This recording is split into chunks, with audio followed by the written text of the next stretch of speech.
Vamos agora para Brasólia, ele, o nosso representante da esquerda caviar, a esquerda de iPhone, a esquerda muito linda, os problemas do mundo são banheiros, são tudo bem, isso, arquitetura, esquerda de polo, esquerda muito chique, de polo, camiseta, fortinho, ele tá todo de óculos, esquerda com bíceps, tríceps, maravilhosa. Guga Noblar, e aí meu querido Guguinha, como é que estão as coisas? Olha ele aí. Tranquilaço, Emílio. Ótimo. Você viu que Bolsonaro subindo. Subiu muito, hein? Subiu muito, porque os caras vão na margem de erro. Isso. A margem de erro, queridos, é 6 pontos. Aí o que acontece? Dependendo quem compra a pesquisa, eles falam, não podemos. Ou joga pra cima. Quem tem o melhor relacionamento. Isso. A gente não pode também ser antiético. Sim. Então trabalha a margem de erro Instituto Samidana. Você tem 6 pontos que você joga pra lá ou você joga pra cá. Aí e os trouxas que somos nós dando. O Instituto Jair Campos tem agora o Bolsonaro sobe não sei o quê. E a gente fica dando essas notícias que os caras dão cada hora. Instituto, então o povo, mais uma vez, fica aí perdido. No limbo, sem saber nada. Mas é bem curioso essa margem de erro, porque o cara não tá dando errado, mas também depende a pesquisa, lógico. Depende do lugar. É lógico. Mas Guguinha, como é que você tá, meu bom? Sarou, beleza, Covid, todo mundo zerado, família, tudo bem? Tudo certo, tô 100%. E ontem fui de novo ao Congresso, tá? Tem mais uma matéria aí sendo editada, mais uma aí no forno, 2 no forno para sair, além da entrevista aí que já tá pronta. E é isso aí, já tô a 1000 por hora aqui em Brasília, Emílio. Muito bem. E é isso. Sobre a pesquisa, é o que você falou, eles vão na margem de erro, né? Que dá para depois dizer que não mudou nada.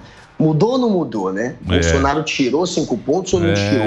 A verdade é que tirou. Mas tem uma denúncia. Tem uma denúncia. Deixa eu fazer uma pergunta para você, que o Guga é um bom analista. O Guga é um bom analista. O que você achou do Moro? Você acompanhou a entrevista? Deu uma treta com a Polícia Federal e tal. Ele comprou briga com a Polícia Federal, agora ele resolveu colocar a Polícia Federal no meio da campanha, né, no meio desses debates que, na verdade, são debates que só valem para se promover eleitoralmente. Ele resolveu atacar a Polícia Federal, né, porque ele acabou colocando a Polícia Federal nessa história, dizendo que Bolsonaro está aparelhando, que a Polícia Federal, de fato, não está mais prendendo tubarão, não está prendendo peixe grande, que a polícia, enfim, parou de desarticular os esquemas de corrupção. Isso é campanha, né, Emílio? Ele está em campanha e ele sabe que, para ele, o que pega para ele, o que pode ser a grande bandeira do Sérgio Moro é essa, do combate à corrupção, já que o Lula e o Bolsonaro não podem mais levantar essas bandeiras. Eles já levantaram no passado. O Lula, antigamente, era o cara que ia combater a corrupção. Quando foi eleito, acabou que a imagem mudou, né? O Bolsonaro, a mesma coisa. E o Moro, que nunca foi político, ainda pode se agarrar a esse tipo de discurso. Apesar de que o Moro também tem o que explicar, né? Já que só que o Youssef, tem a história dele, né? Ganhou a grana lá fora. Tem umas histórias a explicar também, mas é o cara que, sem dúvida nenhuma, vai usar essa história do combate à corrupção. Mas tem 3 histórias aí. Isso. Tem 3 histórias. 3 vias. Tem 3 histórias. Tem a história do Lula. Se você lembrar bem, eu estava lembrando outro dia, que a gente esquece do passado. Se você pegar aqueles depoimentos do Lula, ele fala pro Moro. Sim. Ele fala assim pro Moro, ele fala, Moro, quer que eu imite ou não? Vai lá, por favor. Boa imitação, interpretação. Não, mas você tem a voz grave. O Moro tá lá. Presidente, não sei o que, cala a boca, só fala quando eu falar com você, tá, não sei o que. Tá. Presidente, que ele tomava água, o Lula tomava água. Aquelas imagens. Olha. Aí o advogado ficava interrompendo. Isso, o advogado todo, aquele cabelinho. Cabelinho, advogado cabelinho. Isso. Aí o Lula fala assim, olha, querido, o dia que você estiver lá e o dia que você for político, você vai me entender. Vocês lembram disso ou não? Opa. Você lembra disso? Porra, eu lembro.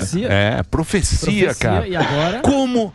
Nada como o tempo, cara. Nada como o tempo. E o Moro falava, eu não sou político. Eu não sou político, nunca serei candidato. E aí você Foi vê rápido a como transição. o tempo, Muda. como o Muda tempo, o baralho. os ventos vêm e tal, não sei o quê.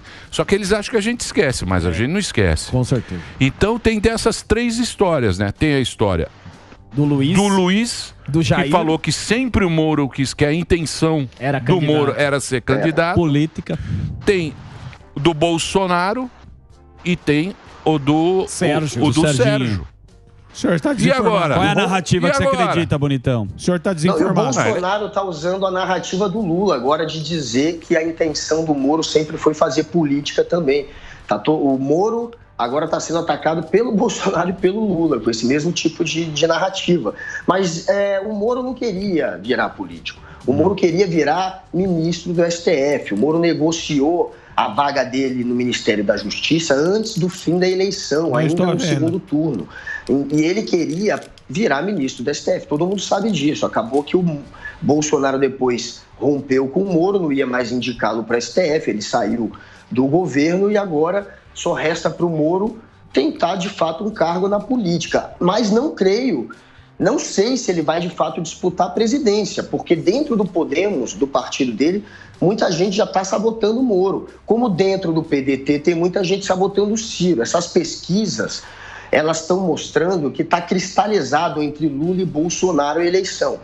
A não ser que aconteça um fato novo, que alguém desista ou que estoure uma bomba, vai ser Lula contra Bolsonaro. O Moro não cresce. O Moro não crescendo, pode ser que ele saia para o Senado. Ele foi categórico aqui e falou que não tem essa não, que vai ser... presidente. O meu projeto é para presidência. Agora... Ele disse isso, mas ele depende do partido dele querer também, Morgado. E o problema é que o Podemos, muita gente não quer. Se você for...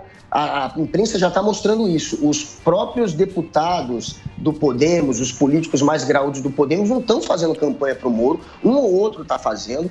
E se ele não subir, eles não vão querer desperdiçar dinheiro do fundo eleitoral com a campanha do Moro. Então, o Moro está, inclusive, tentando já criar pontes, criar laços com outros partidos, talvez com a União Brasil, que é o partido que vai nascer da fusão do PSL com o DEM. Ele está tentando já piscar, dar uma piscadinha, né, para outros partidos, porque sabe que no Podemos pode ser que as portas se fechem para ele. E os outros partidos também, a gente não sabe se vão querer se aventurar e colocar o Moro, a não ser que até abril, que até maio, ele comece a crescer, mas as pesquisas estão cristalizadas. Ele não deve crescer. E na sua opinião, seria o quê? Você acha que eles fariam alguma aliança ou seria o Gravata no lugar? Eu converso com ele. Aliança? Como assim? Você acha que eles juntariam com alguém ou colocariam o Álvaro Dias como candidato à presidência? Não, eu acho que o Podemos não colocaria ninguém. Eles se juntariam com alguém e usariam o dinheiro todo para campanhas de senadores e de deputados, o dinheiro do fundo eleitoral. E é tudo uma questão financeira, né? Como não pode mais entrar dinheiro para campanha, dinheiro privado, fica essa briga pelo fundo eleitoral. E eles só vão usar dinheiro do fundo eleitoral em campanha de presidente se tiver chance. Ninguém vai querer desperdiçar. Então, até o PDT do Ciro Gomes está agora querendo, tem muita gente ali já querendo sabotar a campanha do Ciro, fazendo pressão para o Ciro desistir, para não desperdiçar dinheiro. Agora... o cara vai... Eu tenho uma informação. Diga. Você tem? Eu tenho. Uma do nosso querido Guga. Qual? Boa. Uma denúncia. Queria até denúncia. Quero coisas... Você tem informação do quê? É bem embasada. Porque Guguinha... Fontes. Fonte ou é Twitter? Honorato. Honorato? Ou foi um cara da espingarda? É Honorato. Porque é o seguinte... Isso aqui tem um Honorato agora. Tem um Ono Gordo. Tem um Ono Magro e um Ono Gordo. O negócio é o seguinte, Guguinha, se o Reginaldo puder colocar a música de suspense, queria que você me explicasse. Queria que você me explicasse o seu tweet. Porque é o seguinte, olha lá. Bolsonaro cresceu e Guga Noblar sentiu. Olha lá. É errado subestimar Bolsonaro. Ele venceu uma eleição para presidente mesmo com apenas 2 neurônios na cabeça. Guguinha. Sentiu o tino. A esquerda já está fazendo o discurso. Eu achei muito... Deixa eu falar, eu acho vocês do Twitter muito agressivo. Muito desrespeitosos. O Guguinha... É um desrespeito esse Twitter. A esquerda sentiu a pesquisa, a possível subida de Bolsonelson, já tá fazendo aquele discurso de derrota. Não me diga não. Diga a verdade, Guga. Você que gostou do discurso dele na Rússia. O Bolsonaro, a gente não pode subestimar, sem dúvida nenhuma, porque ele tem um público que é muito fiel. Ele tem pelo menos 22 a 25% dos votos. E esse número de... Não, já tá com 30, hein? Não quero... 31. 31 mais 3... É 35.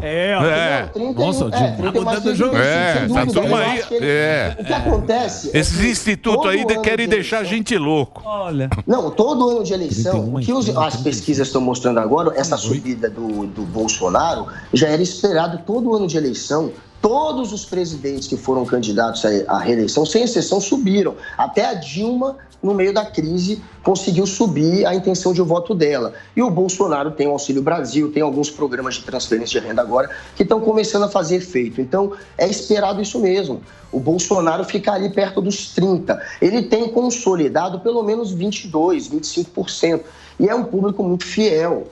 E com esse número de votos, ele vai para o segundo turno. Então, não dá para subestimar um político que tem eleitores fiéis, um número tão grande de eleitores fiéis. O problema do Bolsonaro é a rejeição, que é muito grande. Ele precisa minar a rejeição dele. Um dos meios de minar a rejeição é colocando, por exemplo, uma mulher como vice, porque quem está derrotando o Bolsonaro nessa eleição são as mulheres. Entre os homens, é praticamente empatada a eleição. Entre as mulheres, Bolsonaro tem 22, 23 e Lula 44, o dobro. Então, quem está derrotando é o ele não. E para tentar combater isso, uma das ideias é colocar a Tereza Cruvinel, a ministra da Agricultura, de vice dele, por exemplo. Só que o Bolsonaro quer o Braga Neto, ele quer um militar. Mas se o Bolsonaro começar a seguir essas estratégias, ele pode crescer mais. Então, Guga,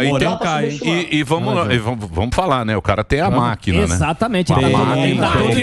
Exatamente. Deixa eu falar uma coisa pra você. Uma fonte minha. Uma fonte secreta. Não é honorato, bicho. Você fica se honorato, esses caras do Twitter. Você que fica falando. Não, tem um fonte quente. Ai, nossa. De Brasília. Os outros têm uma fonte. Ele é. Honorato. Eu tenho dossiê. Esse dossiê é o quê? A Folha de São Paulo e o UOL. Vai, Dilma, vai lá. Bonoflácido. Ontem bonoflácido. Então vamos lá. Porque agora o que acontece? O que a gente vai ver é quem não está subindo na... Porque o político ele quer colar em quem tem voto. Lógico, quem tá no topo. Quem está no topo. Você vai ver muita gente pulando do cavalo de... Se Moro. Não subir Moro, se não subir Ciro, tal, você vai ver a turma sai Cardume. Isso, é o rato do navio que tá afundando. Você sabe que é assim a política. Isso. Eu ouvi dizer, cara, não sei. Tô falando pra você que é um cara que entende. Sim. Quem está com o Tarcisão? Quem? Michelzinho. Ah, não. Michelzinho? Não renunciarei. Vampiro da cabeça grande. Ah, não. Ele? Michelzinho? O próprio? Padrinho? Ele é articulador. Esse sabe tudo, hein? Ele escreve a carta. Viveu mais de 1000 anos. Aí não. Sabe? Esse sabe tudo. Ele é próximo ao Bolsonaro. Ele quando o Bolsonaro precisou escrever aquela carta de pacificação depois do 7 de setembro, foi o Temer que fez essa ponte. Em outros momentos também, né, quando estava ali uma rusga muito grande entre a STF, a presidência e o Bolsonaro, quem fez a ponte foi o Temer. O Temer ele tem uma porta aberta ali com o Bolsonaro. Agora, o MDB do Temer não deve se aliar ao Tarcísio aí em São Paulo. É bem improvável. O MDB vai jogar. Não é impossível, mas é difícil. Mas o Tarcísio, sem dúvida, é alguém que agrega, né? É alguém que tem uma imagem de um bom administrador e de alguém que concilia. Não é alguém que cria tumulto na política, como é a imagem do Bolsonaro. Ele tem a imagem oposta. Ele consegue atrair, ele é uma pessoa que consegue atrair políticos, que consegue atrair legendas, partidos. Vai ser um nome forte nessa eleição. Eu acho que ele vai crescer e pode crescer e pode ser um nome forte aí dessa eleição, até porque vai servir de palco para o Bolsonaro aí em São Paulo. O Bolsonaro precisa de um palanque forte em São Paulo, então vai ser uma campanha que vai ter uma atenção especial aí do governo federal e tem tudo sim para crescer bem. Posso fazer mais uma questão muito rápida? Claro. Tava pensando aqui, às vezes eu penso, mas sempre. Você não tem fonte, bonitão? Tá bom. É a Folha. Tá aí o Mônica Bergamo aqui da Jovem Pan. Mônica Bergamo. Sabe tudo. Tô falando pra você. 3 lidinhas do WhatsApp que os caras te mandam lá, o Maurão te manda. E não tem fonte. Mas você falou uma barbaridade. Não sei. Tanto é que eu perguntei. Falou uma barbaridade. Vamos pensar aqui. Vamos colocar a turma pra pensar. O Lula, quando ele vai pra França, pra Europa, Portugal, ele é um cara que dá um discurso bonito e todo mundo gosta. O Bolsonaro tá fazendo uma agenda internacional agora. Sei lá, com o Putin, tá viajando, pegando o chapéu. Você acha que isso é uma estratégia política? Isso também tá beneficiando o Jair Messias Bolsonaro? Grande pergunta, Zuckerman, parabéns. Muito bonita. É estratégia política e está beneficiando eleitoralmente. A intenção do Bolsonaro com essa viagem é, de alguma maneira, fazer algum aceno aí para os eleitores mais extremistas dele, aqueles que são contra o globalismo, contra o multiculturalismo, que são a favor daquela união entre os países cristãos, né? Eles têm aquele papo de a gente tem que unir o país que tem mais ortodoxo, que são os russos, com os que têm mais protestantes, os americanos, e os brasileiros, os que têm mais católicos. Eles sempre tiveram esse discurso, esse governo. O Ernesto Araújo, quando era ministro das Relações Exteriores, fazia esse tipo de discurso. Então, a viagem à Rússia claramente é uma viagem eleitoreira, no sentido de dar um aceno para esse eleitor dele mais extremista, que simpatiza assim, com Putin, que simpatiza com esse tipo de discurso. E ele não só visitou o Putin, visitou o Viktor Orbán, que é o presidente da Hungria, um país que praticamente não tem relação comercial nenhuma com o Brasil. Então, mas deixa eu perguntar, você me permite, meu querido Guga Noblat, de discordar de você uma parte? Não lhe dou uma parte. Uma parte, discordar com você pensando. Eu também não gosto desse Orbán, não gosto, eu não gosto. Eu não gosto. Não gosto. Mas, se você for ver bem hoje, o cara, o Trudeau, ele fez uma lei marcial. Exatamente. Não tem mais ditador do que esse cara hoje em dia no mundo. Pode falar o que quiser, bicho.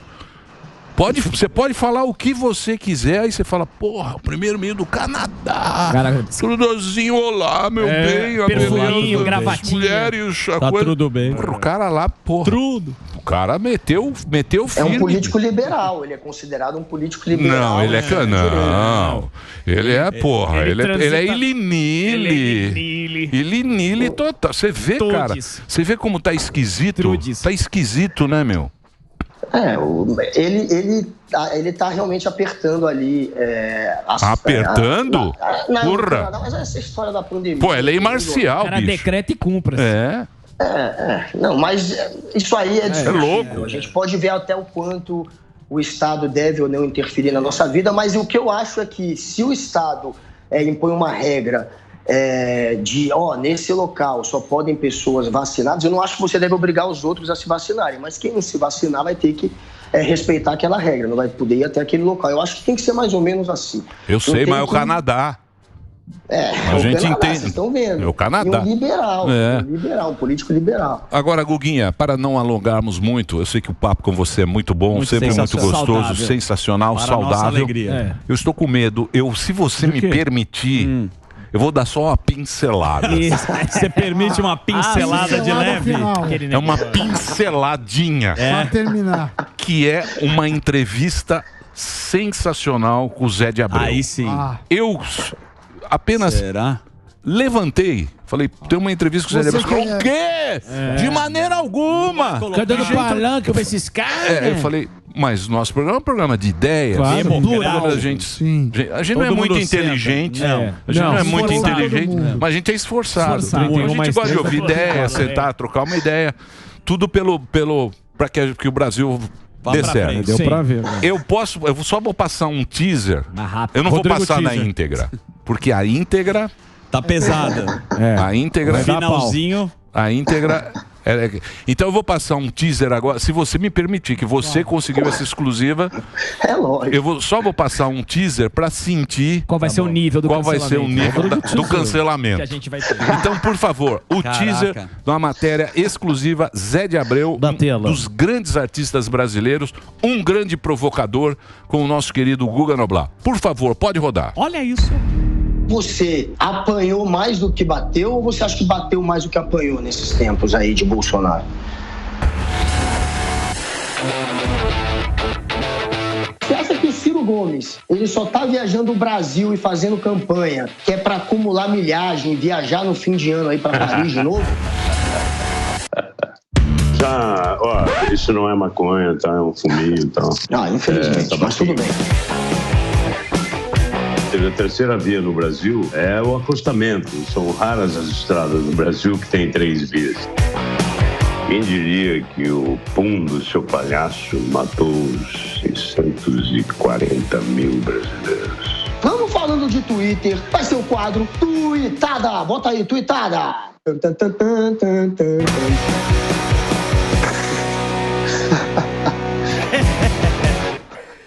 Aí está. Fenomenal. Será que ele chorou? Eu tenho medo. Falar? Eu tenho muito. Fez ele rir, chorar, se emocionar. Você viu todas as emoções no Fez online para não cuspir. Então eu vou esperar.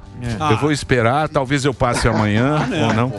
Mas, Guga, obrigado pela sua participação, obrigado pela conversa, sempre é bacana, sempre trazendo a sua visão aí. Você que é um cara que conhece tudo e tá com a gente aqui na programação da Jovem Pan. Obrigado, viu, Guguinho? Um beijo na família.